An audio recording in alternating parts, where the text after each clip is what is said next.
Good afternoon. We're here at the Tech Base on Glebe Island on the second day of racing, the Sunday, and you can see pretty clearly the contrast from yesterday's weather, and of course that's going to be reflected in the sailing as well. An absolutely beautiful day, 27 degrees.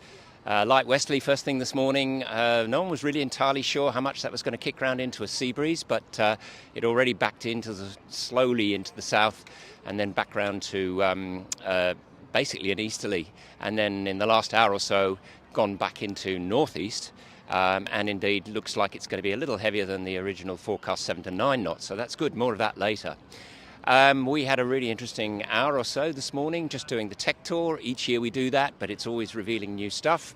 The data center is pretty extraordinary, so keep a bit of an eye out for some of that, which will be coming up on our socials shortly. Yesterday, bit of a recap for those not fully across it. Yes, not quite the day everyone expected. I think there was a lot of nervousness about a lot of wind. In truth, in the end, averages were probably only about 13 knots, but it was getting anything well north of 20, right the way down to sort of 8s and 9s at certain points. So that was a really difficult day of racing. Particularly difficult because that's marginal for the high-speed boards. They really do need plenty of breeze for that, so it was really tricky, and it made for an unusual course configuration coming out of the south. In fact, standing on Shark Island as we were, it was like completely disoriented by a course that looked square and was using Shark Island as a bit of a roundabout in the middle of it all. The Australians probably, there you go, there's one of the boats heading off for Shark Island.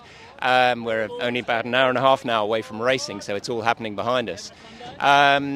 The Australians had a good day, and so did the Danes yesterday. You'd be tempted to say it was local knowledge. In truth, it wasn't entirely that, because the Danes had a good day, and in fact they actually led, even though they were both on 26 points. So that was a good outing for them both. Interesting, you'll have heard in our interview with Tom Slingsby that they spent quite a bit of time. They're not allowed to race pre the race, but they were just sitting there watching the patterns, watching the shadows, and the Australian team used that particularly well. They had a cracking start in the first race, but two well back in the packs on the second races, and still got out of trouble just by the ability to sort of find the stronger patches, and particularly to finding a couple of the shifts which seem to be most prevalent on the north side of Shark Island. So local knowledge a bit, but also tactics. I was musing on this a little bit yesterday. One of the things with tactics and strategy is you can be good at foiling any boat, but ultimately you've just got to have years of doing this stuff. And of course, Tom Slingsby, like many of them, have been brought up in laser sailing, and if you ever think of anything in the Olympics realm where really tactics was the big thing, that's always it. So I'm sure that was helping as well. Phil Robertson, not a happy chappy. He didn't even finish the first race, and unfortunately the Canada boat just had hydraulics problems and he couldn't get in on the next two races. Hopefully today he can make up for that. So a bit of a mixed set of wins. Australia, Spain and New Zealand all getting a win yesterday. And when we look at the league from that, 26 points each for Australia and Denmark. New Zealand only 2 points behind and looking good with Nathan Outridge in there. The wind whisperer, as he's sometimes known. There may be more breeze than he needs to be a wind whisperer. France had a bit of a mixed day, but doing pretty well on 21 points.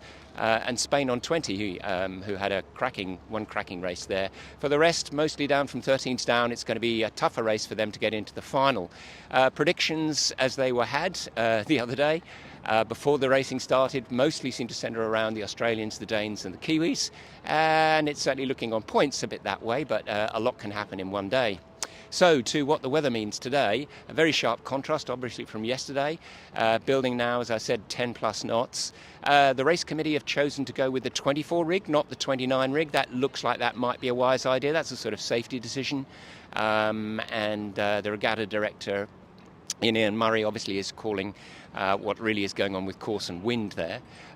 So the 24 rig and the long foils, as far as I can see, should be an interesting combination. It should keep most of the guys foiling around the course. The course itself is more conventional. We're back to the sort of long course, not the square, and the island probably won't come into play, certainly in terms of choosing which side you go. So it's going to be an interesting day out there. Enjoy the racing in the next hour or so, and we'll look forward to catching up with you. We'll be doing interviews in the mixed zone at the end of it, and obviously putting up more material that we shot yesterday.